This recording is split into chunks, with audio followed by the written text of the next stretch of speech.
Bonjour et bienvenue à tous sur cette visioconférence sur Qu'est-ce qu'être aidant?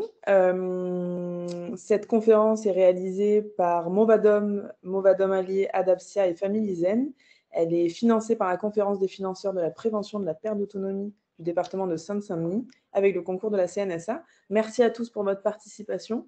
On est ravis que vous soyez là aujourd'hui avec Gwendoline. On vous remet le lien comme d'habitude sur l'écran pour que vous puissiez vous inscrire aux futures visioconférences. Donc, c'est le lien qui est juste en bas, http://movadom.eventbrite.com. Donc, n'hésitez pas à cliquer dessus.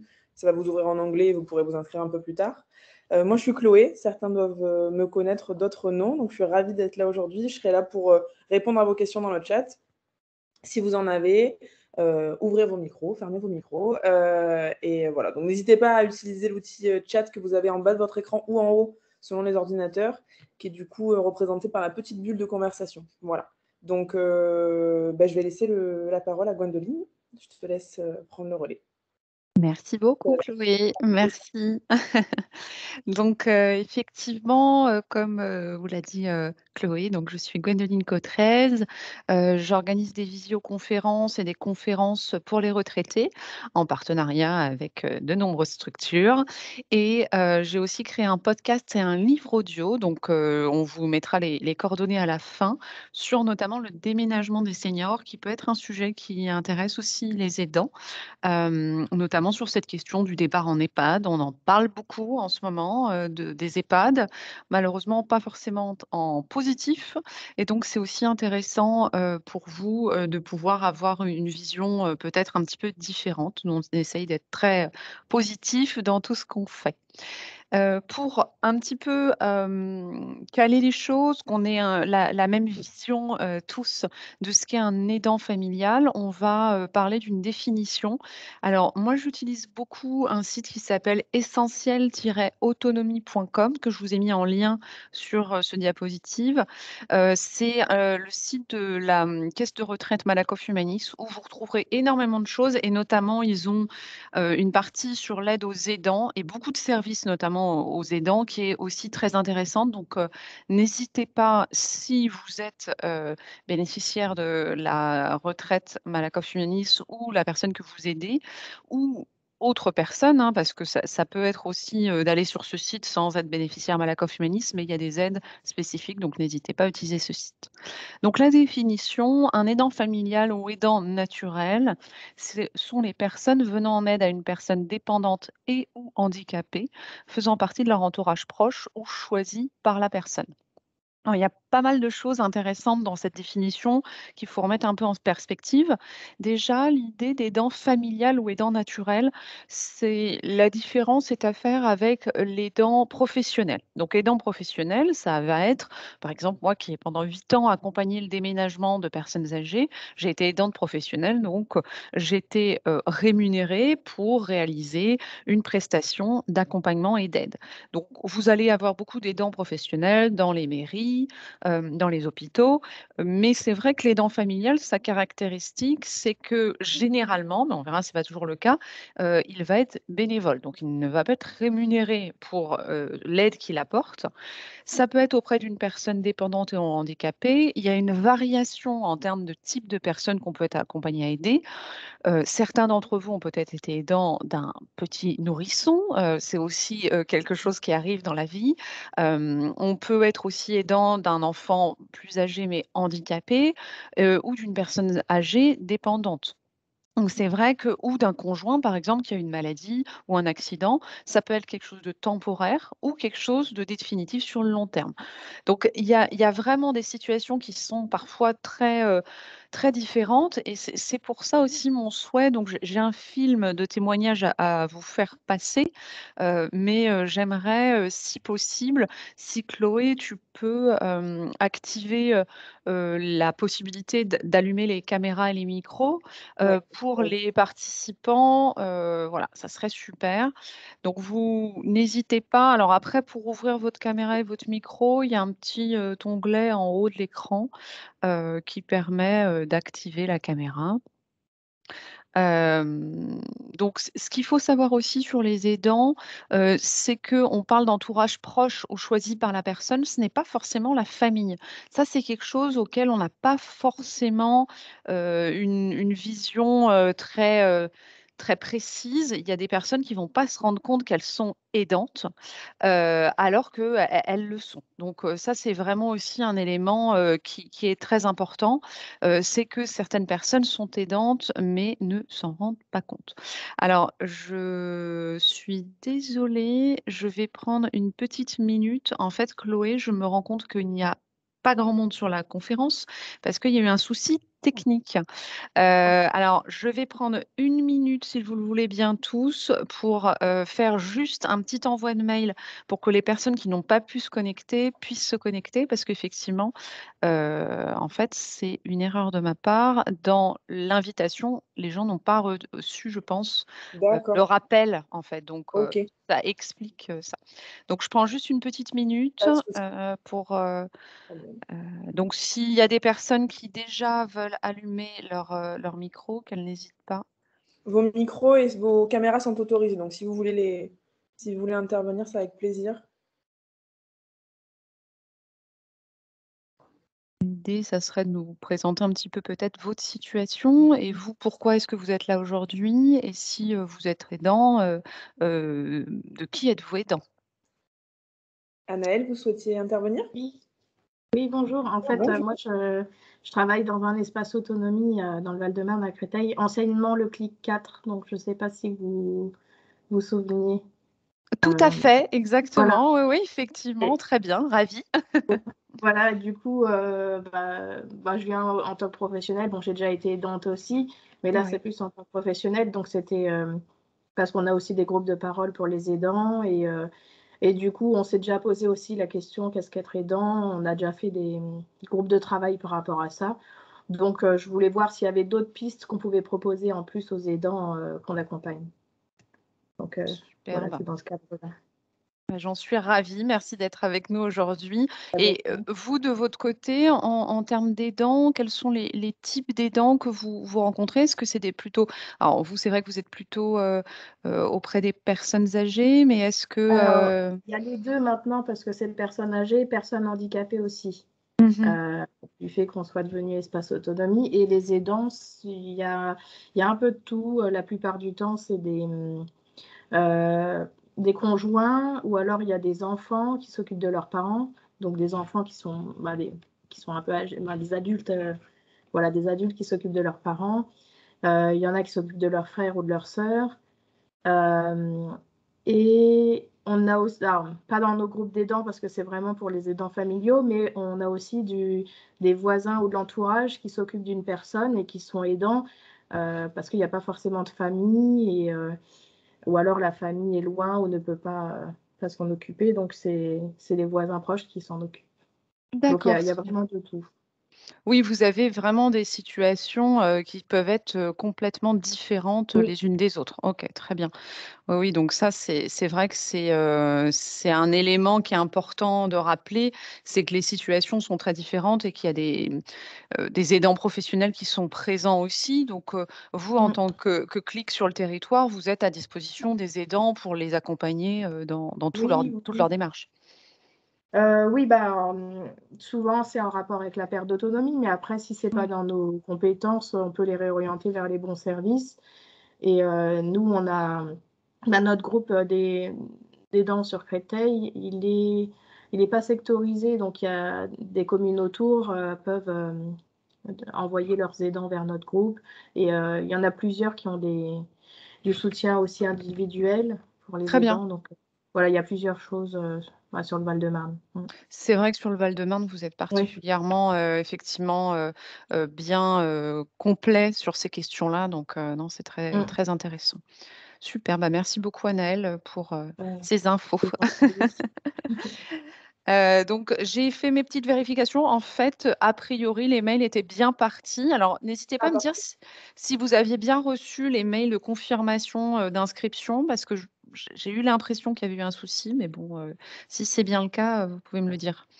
Est-ce que si d'autres personnes veulent intervenir, qu'elles n'hésitent pas, Daniel, j'ai, MC, alors je ne sais pas quel est votre nom, Sion aussi. Et puis, moi de mon côté, ce que je vais faire, là, c'est que vous passez une vidéo, qui est le témoignage d'aidants, donc ça dure à peu près 5 minutes et qui est une vidéo qui, je trouve, représente bien justement les problématiques que peuvent retrouver, les aidants, et qui est importante parce que c'est vrai qu'on a souvent, pas conscience de toutes les problématiques que ça peut engendrer et des différents types de situations qui peuvent arriver. Préparer les médicaments pour son fils. Et voilà. Bon, je pense qu'il y a eu pas mal de choses de dites. Je trouve qu'effectivement ces témoignages, représentent bien le quotidien. Alors peut-être que vous y êtes, retrouvés ou retrouvez un proche, un ami, qui est dans cette situation. C'est vrai qu'une des caractéristiques, c'est le fait de s'oublier et ça, je pense que c'est vraiment quelque chose qui est, important à préciser, que souvent on va, mettre le besoin, de l'aider en premier. Il y a une image comme ça, dont on parle souvent, dans les avions, quand on a un masque qui descend, là, on vous dit: «Mettez votre masque» et après mettez celui, de la personne, de l'enfant qui est à côté de vous et ça, c'est vraiment un aspect important, c'est de ne pas s'oublier, et de vraiment, prendre en compte ses besoins aussi de santé, de sommeil, de temps, et ça, c'est vraiment un élément, très important. Alors, je vais reprendre, tac, la présentation. Hop, je reprends le contrôle. Super, merci beaucoup Chloé. Donc ce témoignage, donc n'hésitez pas pour les personnes qui viennent d'arriver, vous pouvez tout à fait, ouvrir vos micros. On est en petit groupe aujourd'hui, donc vous pouvez, allumer votre micro caméra si vous voulez intervenir et témoigner aussi vous, de votre situation. Alors, on va commencer avec un petit quiz parce que vous savez que j'aime bien, vous faire, travailler un petit peu. 1re question, alors vous pouvez soit noter sur un papier, soit me le mettre dans le chat, dès le début, soit à la fin, toutes vos réponses, ça, il y a pas de problème, vous faites comme vous voulez. 1re question, combien y a-t-il d'aidants en France? Réponse A, 3 millions, B, 7 millions, C, 11 millions. Alors pour ceux qui ont bien écouté la vidéo, on le disait, mais bon, voilà.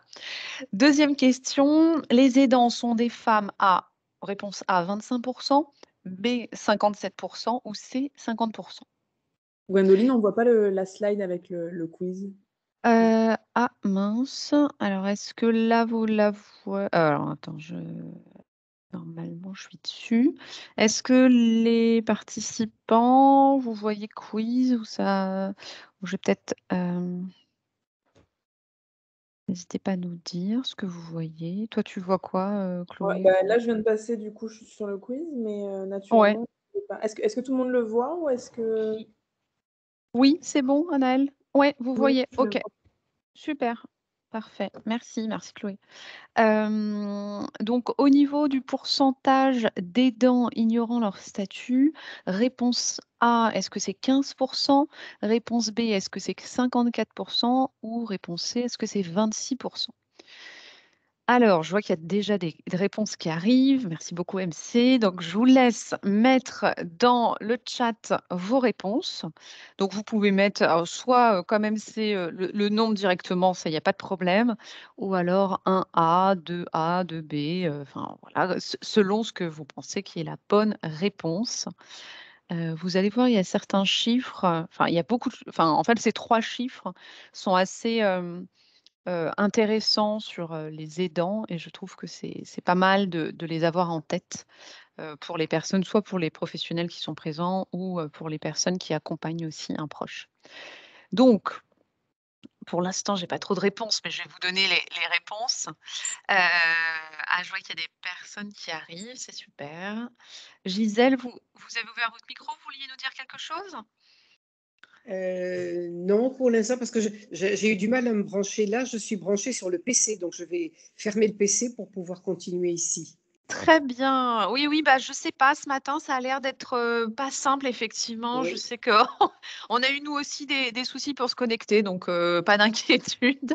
Il y a des fois des matins comme ça, mais on a commencé un petit peu en retard, hein, donc pas d'inquiétude là-dessus. Vous avez eu le temps de regarder un petit peu le quiz ou pas du tout encore? Ah, Gisèle, je l'ai perdu. Bon, c'est pas grave. Alors MC, merci beaucoup d'avoir répondu. Donc effectivement, première question, c'est bien 11 millions d'aidants, comme vous l'avez entendu. Donc c'est, une personne sur 6, donc ça fait quand même vraiment beaucoup de monde et en fait, on se rend pas toujours compte qu'on est aidant. Il y a beaucoup de personnes, qui sont aidantes. Moi, je sais que, par exemple, j'avais un voisin à qui j'amenais les courses régulièrement, auquel j'ai alerté, les services sociaux parce qu'il était dans une situation très complexe. Et en fait, je me reconnaissais pas en tant qu'aidant parce que pour moi, aidant, c'était la famille et en fait, pas du tout. On peut être aidant, d'une personne qui n'est pas de notre famille, directe.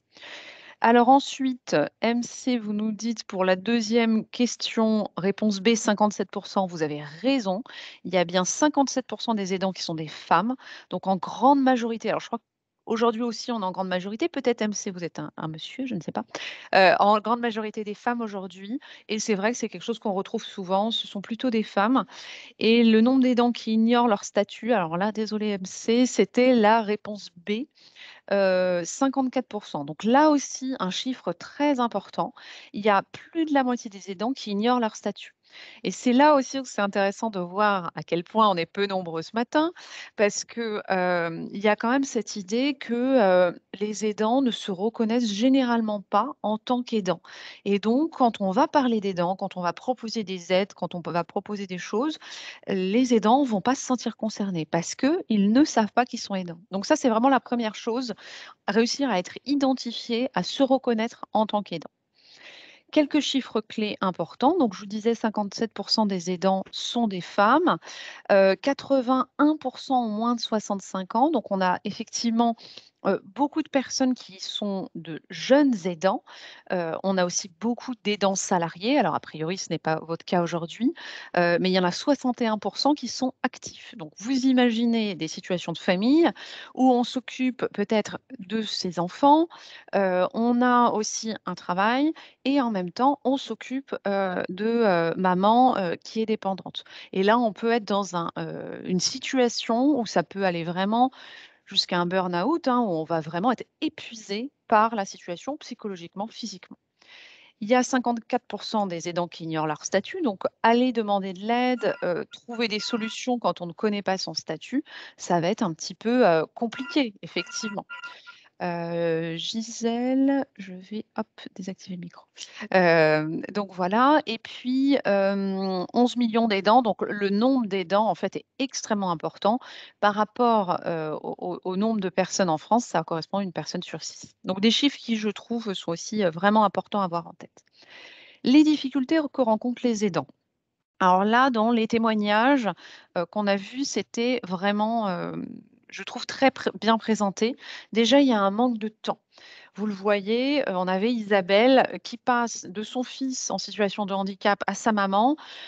Pour travailler, elle a presque pas de temps et alors on imagine pour aller, je ne sais pas, voir un film au cinéma, aller chez le médecin pour elle, même aller chez le dentiste, bah, c'est presque impossible en fait. Il y a 0 temps pour elle. Donc il y a un manque de temps très important.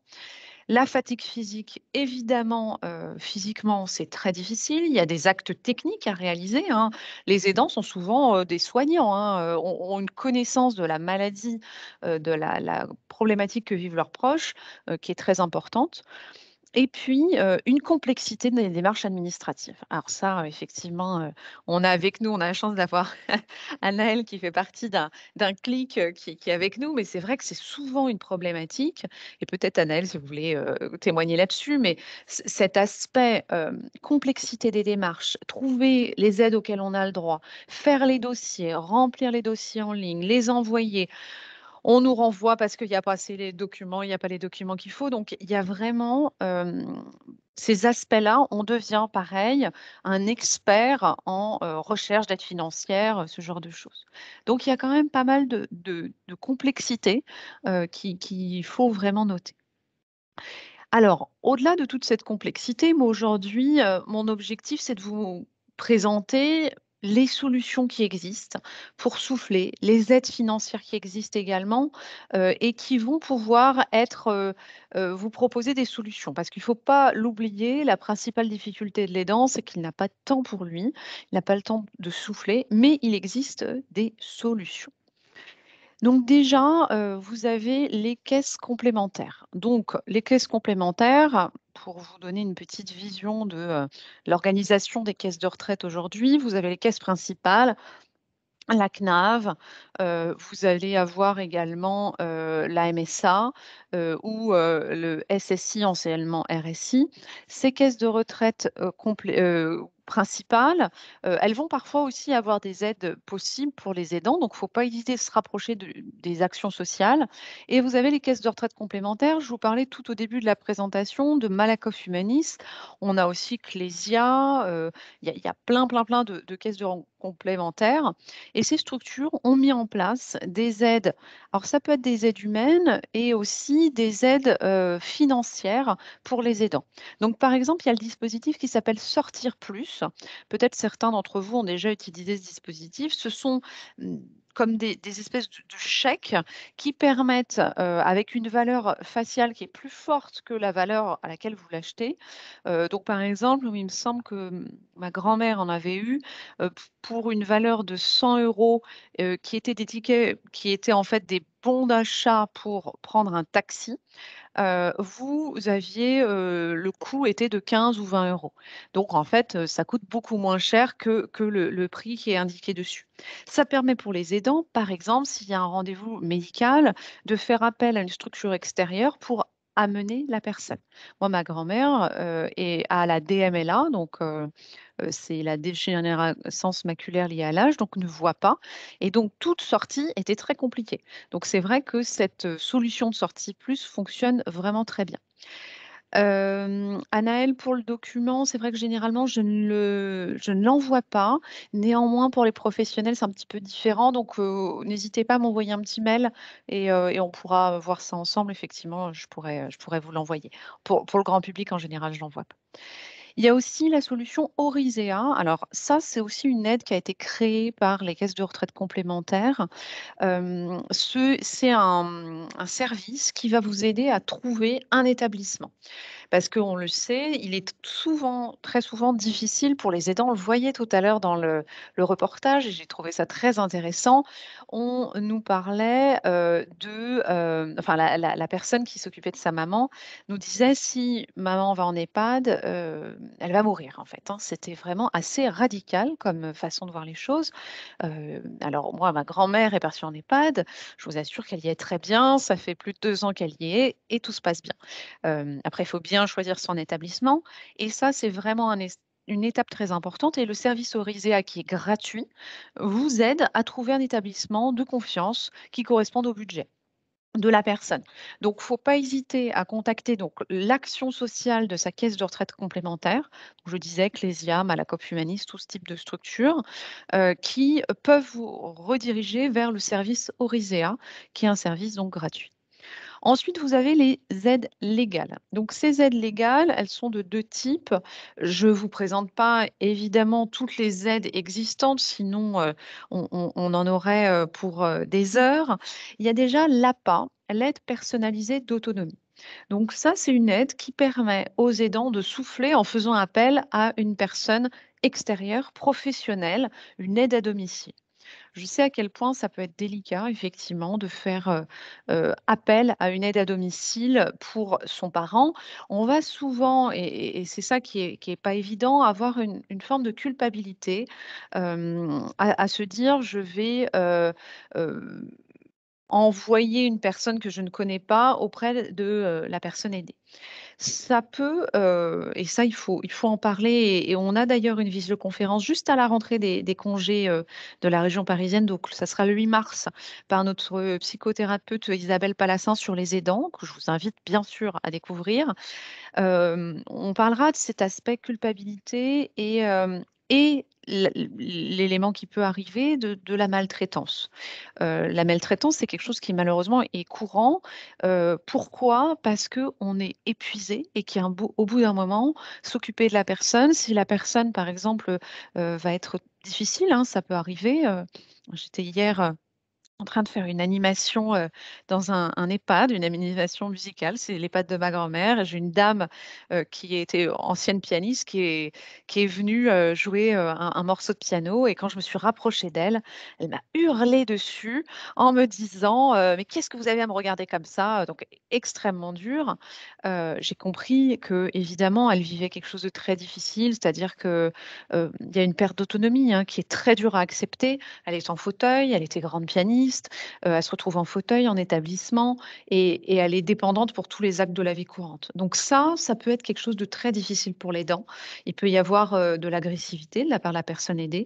Donc c'est vrai qu'elle était épaulée par des personnes extérieures qui vont avoir une vision objective de la situation. C'est aussi très important. Et l'APA est là pour ça, va financer tout ou partie des aides à domicile. Ça ne dépend pas des ressources. Alors, ça ne dépend pas des ressources, c'est un bien grand mot. En fait, si, mais tout le monde y a le droit, mais il y a un pourcentage qui va être pris en charge par le conseil départemental selon les ressources de la personne. Donc, je sais que, par exemple, moi, ma grand-mère, elle a une retraite qui doit être de 2 500 €, quelque chose comme ça, qui est une très, très bonne retraite, qui fait qu'elle n'a presque pas d'APA. Donc voilà, il faut le savoir.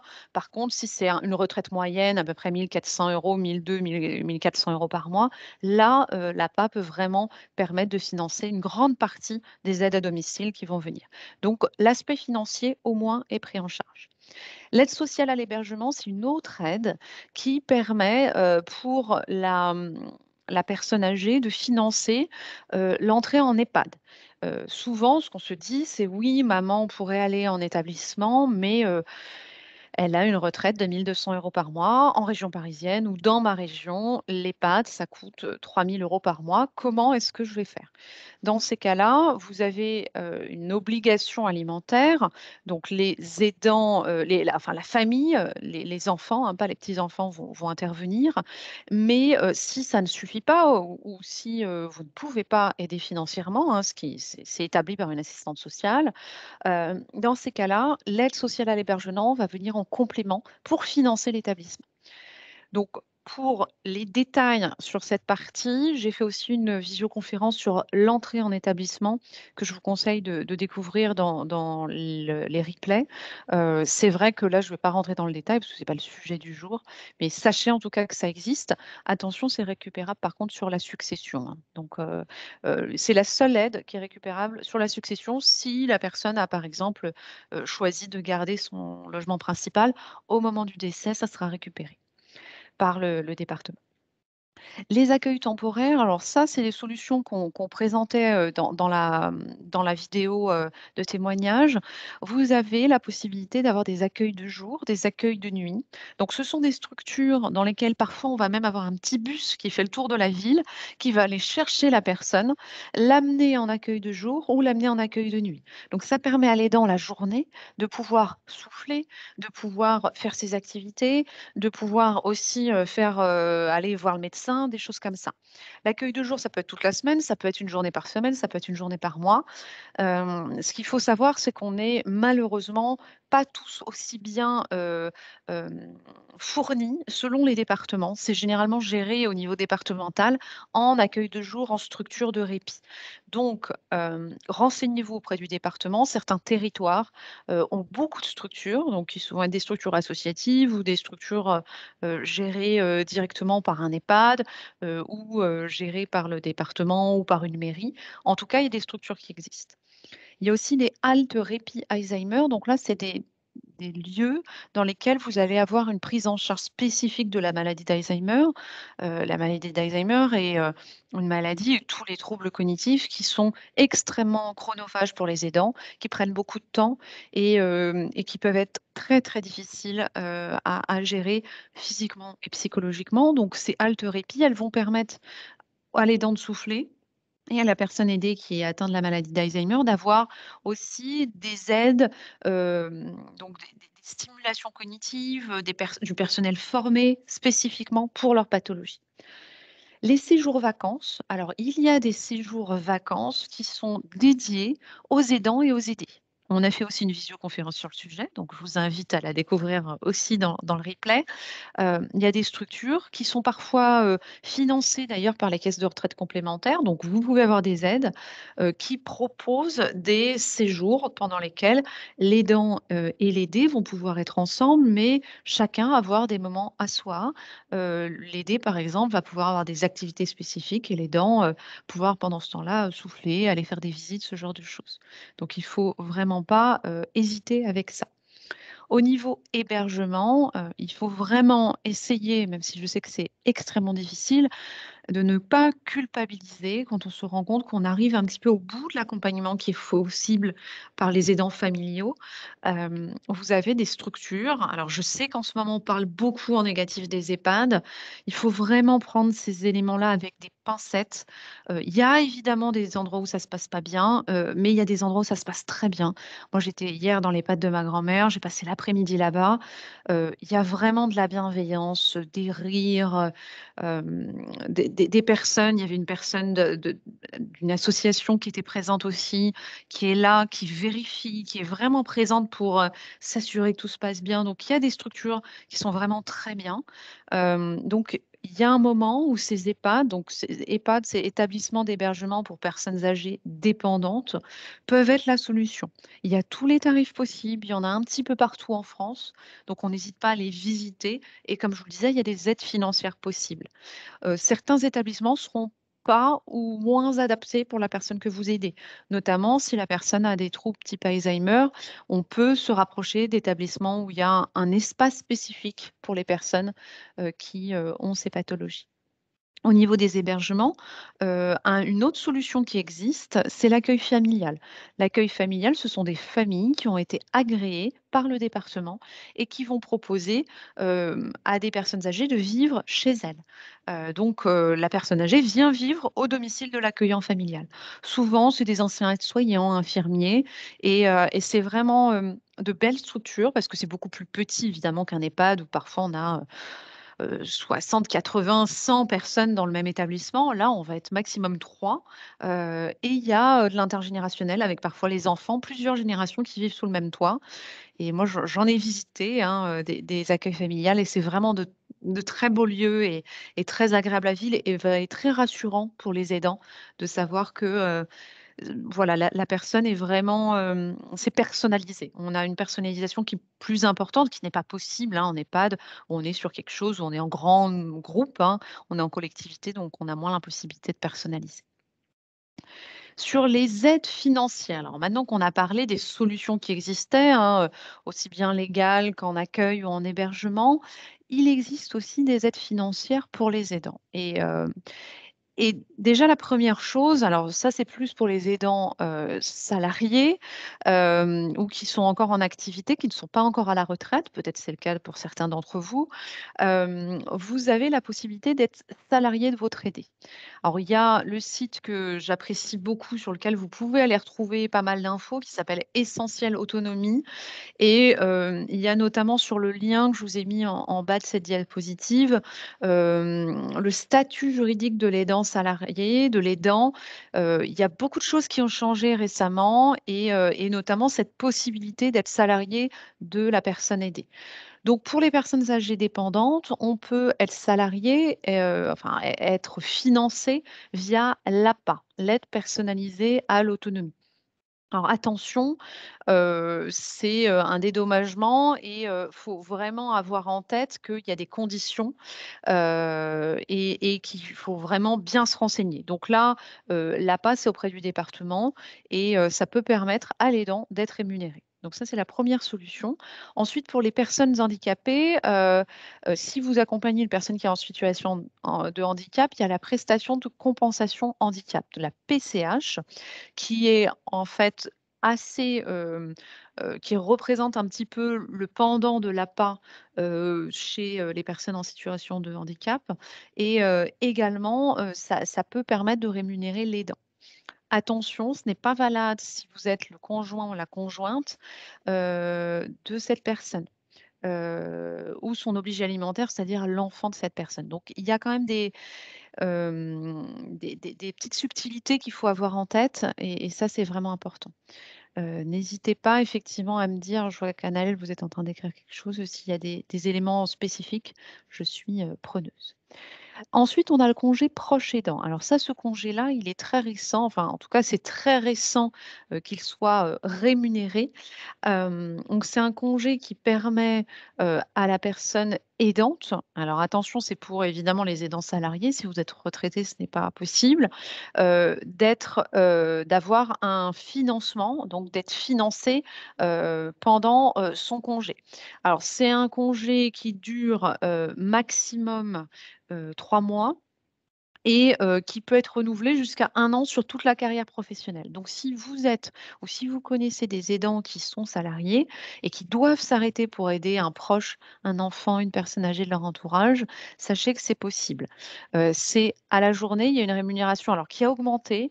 On est maintenant à 58,59 € par jour, donc à peu près 60 € par jour. Donc 60 € par jour, si on prend 20 jours de travail, ça fait 1 200 €, ce qui est, déjà quelque chose, hein. C'est vrai qu'on pourrait dire que ça pourrait être plus, mais c'est déjà pas mal. Pour la retraite, il y a aussi des avantages. Si vous avez été aidant dans votre carrière, durant votre carrière professionnelle, vous pouvez également avoir des trimestres qui sont attribués si vous élevez ou avez élevé un enfant handicapé. Et il y a la retraite à taux plein pour certains aidants. Donc ça aussi, je vous invite à prendre connaissance des éléments sur le site Essentiel Autonomie. Mais c'est vrai qu'il y a des possibilités au moment de la retraite, si vous avez été aidant pendant votre carrière professionnelle, de financement. Au niveau des contacts et ressources, alors là, c'est un petit peu, le plus important, je dirais. C'est que tout ce que je viens de vous présenter là, on fait un rapide, quelque chose de très rapide.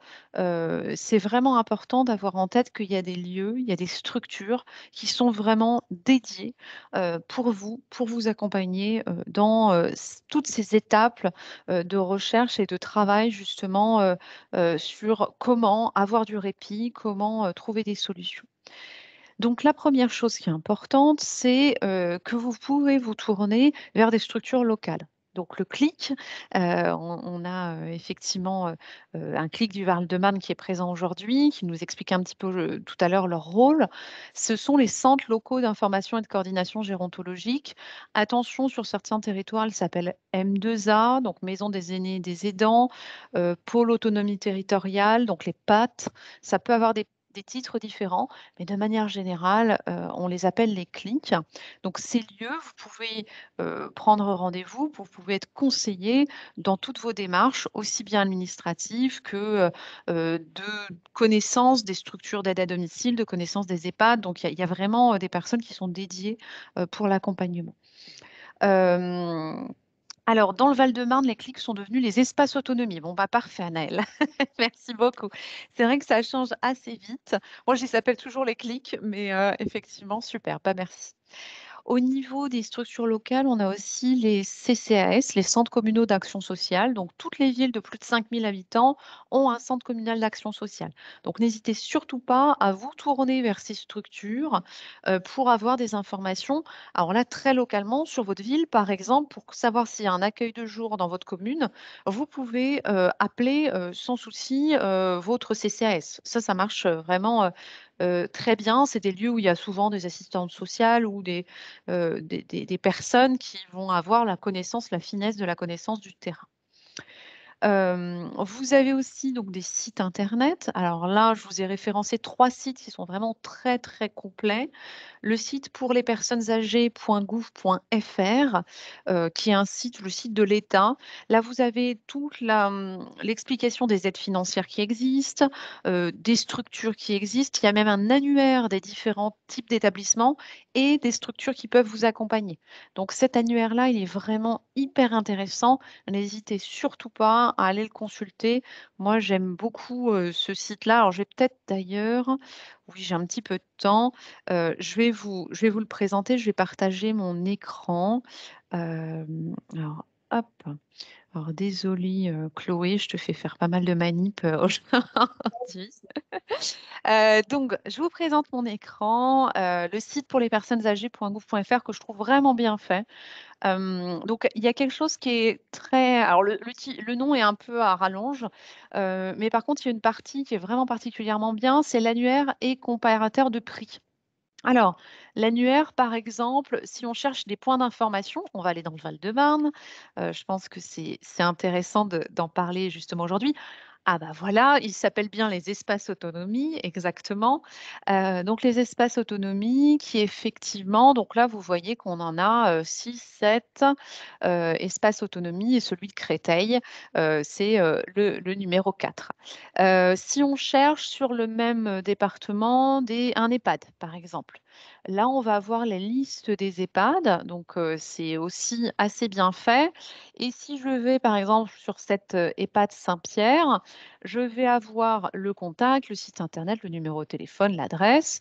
Je vais pouvoir savoir si c'est accueil permanent temporaire. Ils font accueil de jour, donc ça, c'est aussi très intéressant. La capacité d'accueil, privé non lucratif et le prix par mois.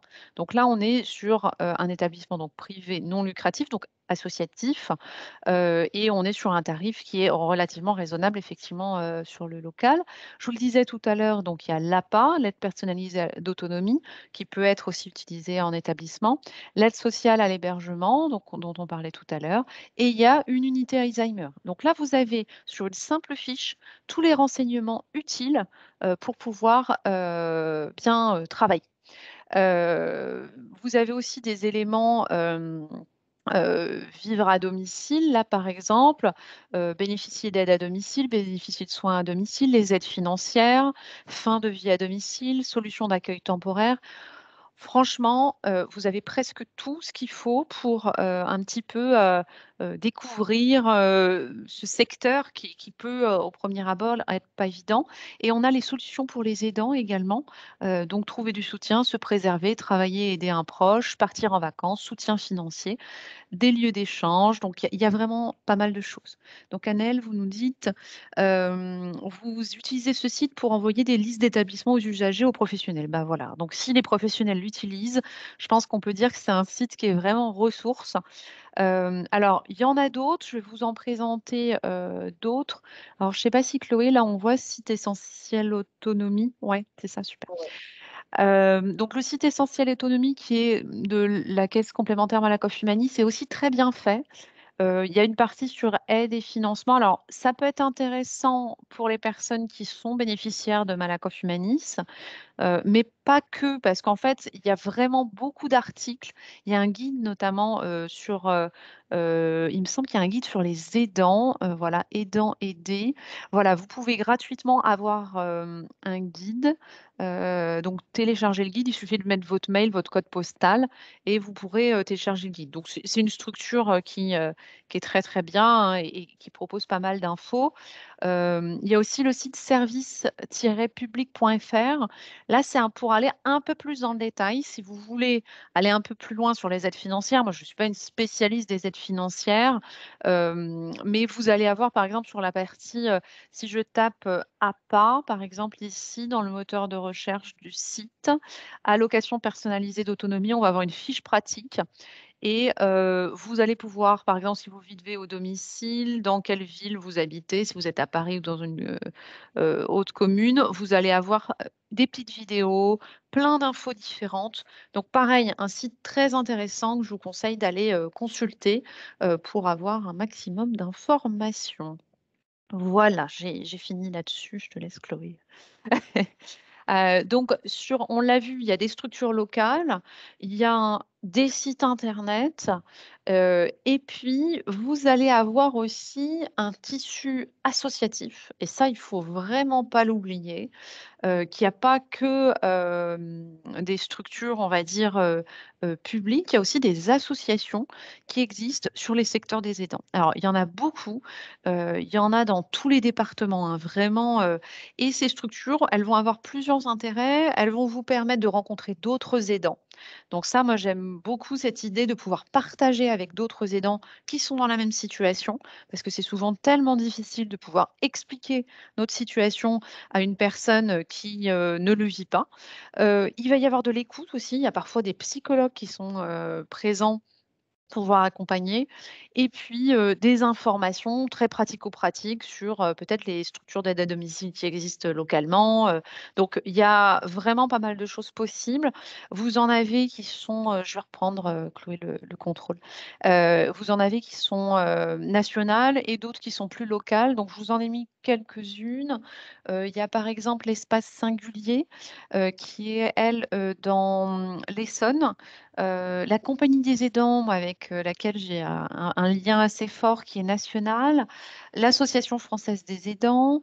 Il y a aussi la structure Avec nos proches. Avec nos proches, c'est un numéro de téléphone gratuit qui est anonyme et qui vous permet d'avoir du soutien, de l'écoute. Je vais vous le mettre d'ailleurs dans la barre de chat. Donc c'est 01 84 72 94 72. Donc 7 jours sur 7, de 8h à 22h, pris d'un appel local et conversation anonyme. Donc n'hésitez pas, hein, si vous sentez que vous êtes fatigué, que vous avez besoin d'aide, il ne faut pas hésiter à appeler ce numéro. D'autres structures, Je t'aide, qui est un collectif de structures d'aide aux aidants, le Nid des aidants, alors là j'ai mis celui du 77, mais dans le Seine-et-Marne, mais il y a sur plein d'autres départements. Donc il y a vraiment beaucoup de structures associatives qui existent et il ne faut pas hésiter à prendre contact avec ces structures et à faire part des difficultés qu'on peut avoir et à demander de l'aide. Il y a aussi des cafés des aidants, ça c'est quelque chose qui s'est beaucoup développé sur tout le territoire.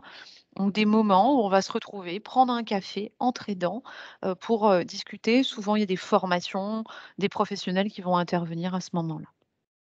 Donc voilà un petit peu sur, les panels d'infos que je pouvais vous donner, sur les aidants.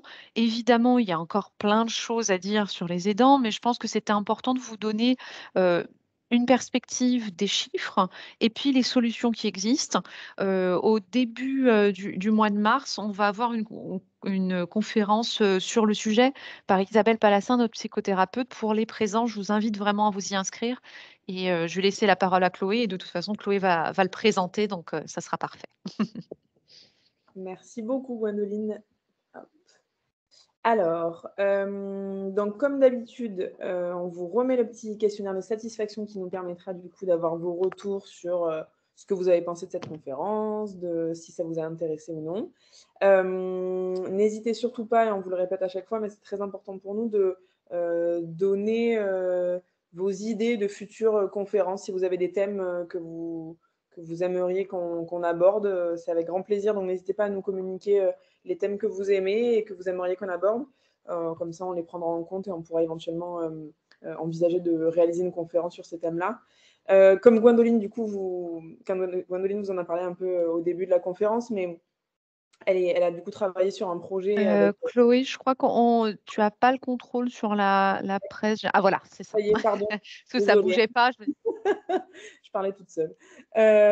Du coup, Gwendoline vous en parlait, mais elle a du coup réalisé un projet avec Isabelle Balassin sur le déménagement des seniors. Donc, vous retrouverez le livre audio et le podcast grâce au lien que vous avez sur votre écran.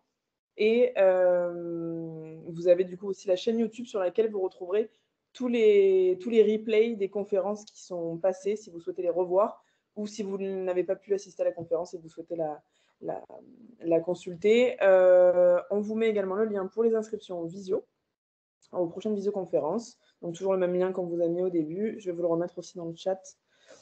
Hop. Du coup, j'en profite pour vous mettre du coup la date et l'heure de la prochaine conférence dont vous parlez, Gwendoline, qui est le 8 mars à 10h30 sur Être aidant. Voilà, donc n'hésitez pas à vous inscrire. J'en profite également pour tous vous remercier de votre présence et votre participation. Remercier notre financeur, du coup, la conférence des financeurs de la prévention de la perte d'autonomie de Seine-Saint-Denis avec le soutien de la CNSA. Et on va pouvoir passer aux questions ensuite.